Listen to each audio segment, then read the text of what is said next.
तो बहुत से साथी परेशान हो रहे हैं जिनका नाम आया हुआ है और जो जब जाते हैं स्कूल में प्राचार्य के यहाँ पे तो वो मना कर देते हैं कि हमारे पास वैकेंसी नहीं है, ऑलरेडी पहले से ही भरी हुई हैं और हम आपको कैसे जॉइनिंग दे दें। तो हालांकि मेरे पास बहुत कॉल और मैसेज आए आते हैं और वो कह भी रहे हैं कि कुछ सॉल्यूशन क्या हो सकता है इसका। तो हमने एक तो अपना जो है अप्लाई करके देखा था सॉल्यूशन।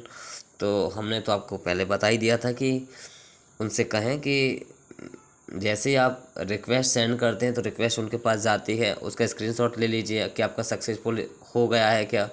और उसके बाद जो नीचे प्रिंट का ऑप्शन होता है ना, वो आप प्रिंट निकलवा लीजिए उसका, जहाँ पे संकुल प्राचार्य का नाम वगैरह लिखा रहता है और स्कूल का नाम होता है और आपका भी नाम होता है जहाँ पे ठीक है, तो उसको निकलवा लें।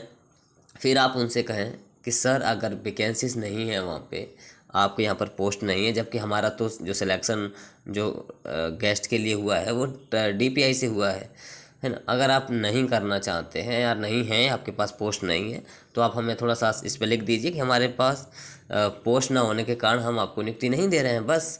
और फिर आपको क्या करना है, अगर ऐसा लिख, क्योंकि इसका ऐसा लिखने के ऐसा मैंने मेरे पास कई अभ्यर्थियों के कॉल आए हैं और मैंने उनको बोला भी है और मैसेज भी कर रहे हैं अभ्यर्थी। हालांकि मैं बहुत बिजी हूँ तो किसी का, बहुत से लोगों तो मैंने कॉल ही नहीं उठा पाया है ना। तो उनसे तो यही कहना है कि आप इस चीज़ को ज़रूर अप्लाई करें। जहां आपको वो मना करते हैं कि हम आपको ज्वाइनिंग नहीं दे सकते, हमारे यहाँ पे ना जो वैकेंसीज खाली नहीं है, तो उनसे सीधा कहें कि सर आप इस पर लिख दीजिए कि हमारे यहाँ पोस्ट खाली नहीं है और भले आपको डीपीआई से जो है स्कूल मिला है लेकिन हम ज्वाइनिंग नहीं दे सकते क्योंकि हमारे पास जगह नहीं है। तो आप उनसे कहें कि सर आप इस पर लिख के दे दीजिए हमको, तो हम डीओ से पता करेंगे जिस ज़िले में जिसके हैं, और वहाँ से भी नहीं होता है तो हम डीपीआई जाएंगे और डीपीआई भी नहीं भी संतोषजनक जवाब नहीं मिलता है तो हम जाके शिक्षा मंत्री से मिलेंगे। तो इस प्रकार आप कहेंगे तो ज़रूर सॉल्यूशन निकलेगा। हालांकि ये हमारे एक साथी थे, आज दिन में अर्जेंट उनके 6-7 बार कॉल आया तो मैं बहुत बिजी था, फिर बाद में उठाया मैंने कॉल। तो उन्होंने अपने संकुल प्राचार्य से बात करवाई, आगर मालवा से थे वो। तो उन्होंने कहा था, तो मैंने उनको बताया सर अगर आप नहीं दे रहे हैं तो हम लिख के दे दीजिए उनको, कोई दिक्कत नहीं, बाकी हम देख लेंगे जो भी इसके बारे में हम जो भी इसके बारे में सॉल्यूशन निकालना चाहेंगे हम पता कर लेंगे। तो पहले जो है उन जो अभ्यर्थी थे उनसे मना कर रहे थे संकुल प्राचार्य कि हमारे यहाँ नहीं है, आप जाइए प्लीज़। अब वो कहने लगे कि आप मंडे को आना, मतलब बदलाव तुरंत देखने को मिला।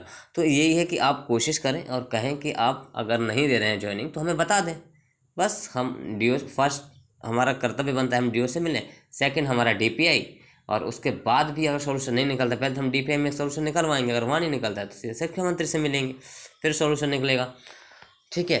तो क्योंकि हाल ही में शिक्षा मंत्री ने कहा भी है कि हम टेट वाले अभ्यर्थियों, जो टेट क्वालिफाई अभ्यर्थी हैं, जो फ्रेशर हैं और जो पहली बार जिन्होंने टेट पास करके कंपटीशन निकाल के और वो जो अतिथि में पढ़ाने की कोशिश कर रहे हैं, अरे उनको हमने स्कूल अलॉट किए हैं, तो उनको है जो देनी चाहिए ज्वाइनिंग। और लेकिन इस समय ये जो है समस्या है तो हर ज़िलों में भी आ रही है, जैसे कि जो ज्वाइनिंग वाली।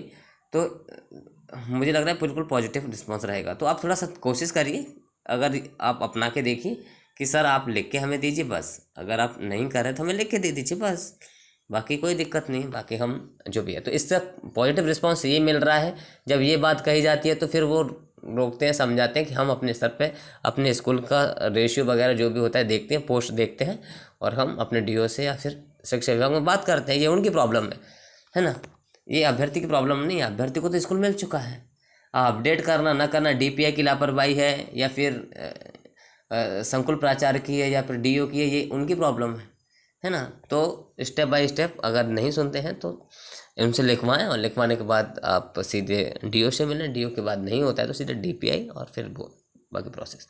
ठीक है। तो ये इन्फॉर्मेशन बहुत ज़्यादा ज़रूरी थी क्योंकि बहुत से अभ्यर्थी इस चीज़ को लेकर परेशान है। मध्य प्रदेश का प्रत्येक व्यक्ति इस चीज़ को लेकर परेशान है जो इस प्रोसेस में है, वो चाहे वो वर्ग 1 हो, वर्ग 2 हो, चाहे वर्ग 3 हो। ठीक है, चाहते हो तो सभी को शेयर कर देना ये वीडियोस। बाकी प्लेटफॉर्म से भी जुड़ सकते हैं आप, नीचे लिंक दी हुई है उसमें, ट्विटर, फेसबुक और इंस्टाग्राम सभी से, और टेलीग्राम भी ज़रूर ज्वाइन करें। और ठीक है साथियों, और सब्सक्राइब जरूर कर लेना क्योंकि इन्फॉर्मेशन आप तक पहुंच ही जाती है, और बाकी तो संघर्ष जारी है, जो भी रहेगा आपको बताएंगे। ठीक है, धन्यवाद।